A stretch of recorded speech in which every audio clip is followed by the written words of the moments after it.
Hi BookTube, welcome to a tag video. Not just any tag video, a joint tag video and an original tag video.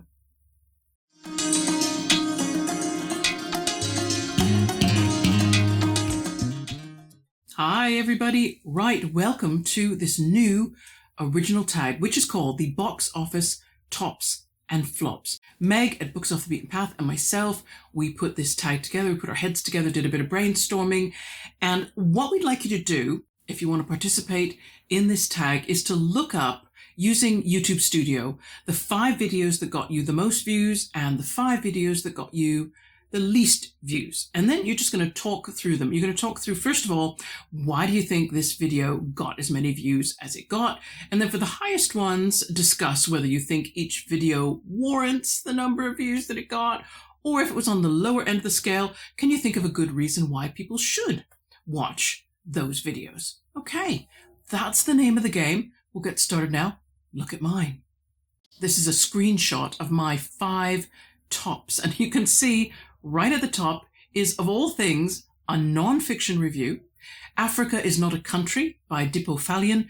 1,905 views at the time I was filming, and I am still getting more. See, I knew something was up within an hour of posting this video because I got 100 views within that first 60 minutes. I thought, whoa, no, that doesn't happen to me.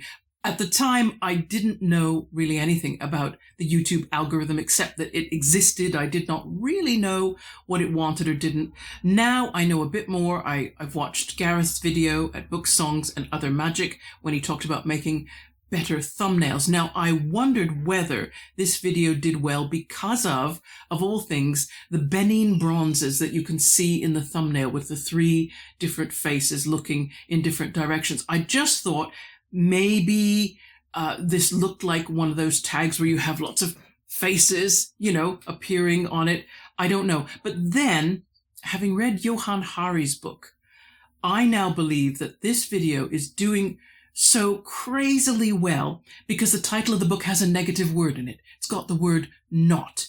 Now, if I cared to prove that, and I don't, I could maybe make a video titled, "This review was not really popular," and talk about how the algorithm went crazy just because the title of my book happened to contain a disagreeable word, and then see if that video also gets multiple views just for having the word not in the title. I don't know. Now, maybe Dippo Fallion was well advised by marketing people to choose that title, because he could have titled his book, any number of things. Here's some bad suggestions for titles. He could have called it Africa is More, or African Portraits. Yeah, it would have conveyed the sense of what he was trying to talk about, but would not have had that pow impact of Africa is Not a Country. Yeah, so I think this video, if it weren't for the title of Dippo Fallion's book, I think it would be in my lower views rather than in my higher. So I would say I don't think it deserves the number of views that it got. Right, number 2 highest views was a fiction review of Erasure by Percival Everett. That's got 616 views. This was one of my earliest videos. It's got really poor sound quality, and of course you're watching me on my laptop webcam, which is a bit blurry, and yet it gets steady traffic and reasonable lengths of viewing, and I think that's down to the book itself. Absolutely. I did not know who Everett was when I bought the book. I bought it because of the shocking cover art, which I will just show you here. Yes, yeah, exactly. And then the back cover write-up, which intrigued me. And then I read the first page where Thelonious Ellison was introducing himself to readers, and that was it. I just knew that I had to buy this book. He's a distinguished academic, yes, but in the eyes of his agent and his publisher and the greater public, his blackness matters more. And this business of blackness, what is it?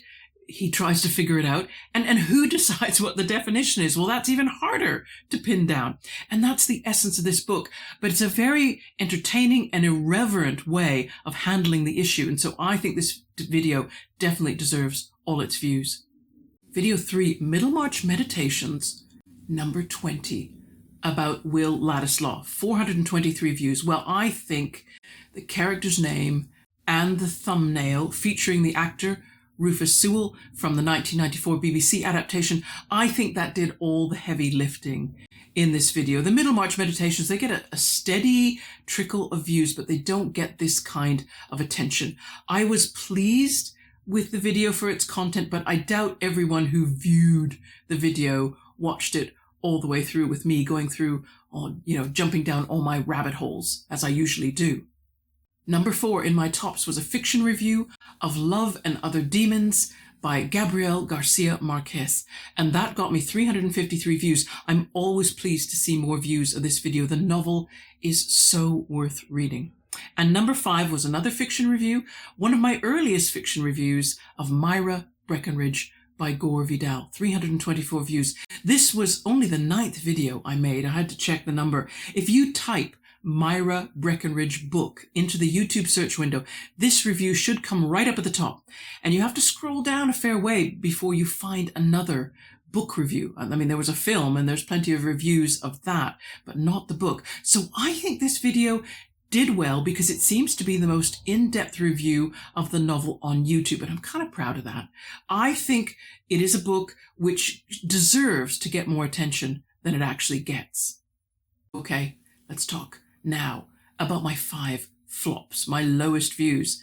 Coming in at number 1 or number, end of. It's a non-fiction vlog.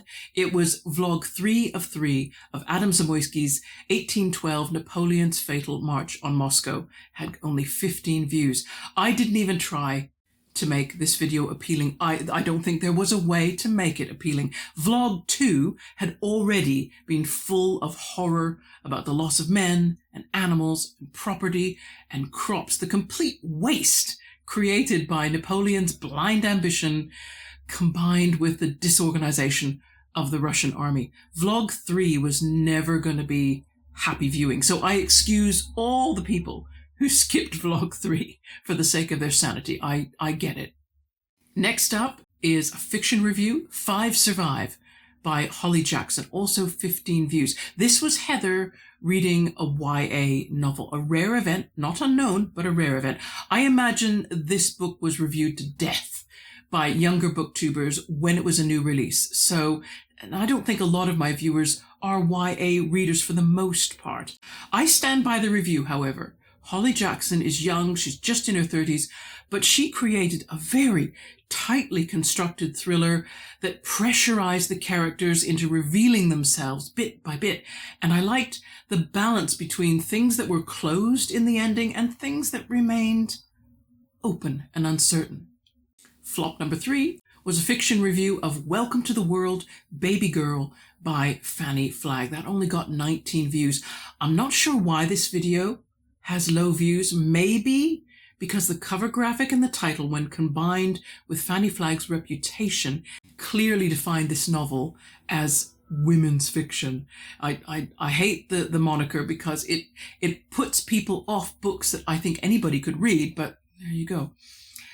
It would have been possible to tell this story with a male protagonist. Yes, I think you could have. You might have needed some small circumstantial changes to the story, but you wouldn't have needed to change the main events or the overall theme of the story, which was very strong, very powerful. Maybe somebody will cover similar ground in a book that will have broader appeal. That's all I got to say. Number 4 is a fiction review, Their Eyes Were Watching God by Zora Neale Hurston, 19 views. Well, I'm not really surprised. I mean, there have been several reviews of this novel on BookTube with many, many more views. So there must come a point, especially for me, because I tend to come a bit late to the party, there must come a point where the potential audience just runs dry. And I think that might have been the issue here. Nothing to do with the novel, absolutely nothing. It's a brilliant book. It should be read. If you haven't read it, read it. It's amazing. And number 5, a fiction review, Girl, Woman, Other by Bernardine Evaristo, got 21 views. Now, there's a lot of material about this book online. It won the 2019 Booker Prize, so you can imagine BookTube was all over it from one end to the other. I think the lack of views is just another example of me being late to the party, because I didn't read the book until 2024. I bought the novel in 2019, and then I just let it gather dust on my bookshelf, as I so often do. That's why I'm trying so hard to read what I own more. And that is it, everybody. That is my tops and flops. Now we need to tag some people. That is the thing that you do. Joseph Francis Burton, I don't know how this tag will work for you, because your videos have a shelf life, don't they? They have a best before date, after which they go. But you usually manage to find a way to work with tags no matter what. So I think if you're inspired to do something, I would look forward to watching that. The rest of you, I've tagged a whole load of other people to try to get this tag started. You'll find your name in the description box. You'll get a little mention on your YouTube studio. Please come along if you would like to. Thank you very much. And that's it. Everybody, hope you are doing well with your reading right now. And I hope to talk to you again in a few days' time with a Middlemarch meditation. In the meantime, take care. Bye-bye.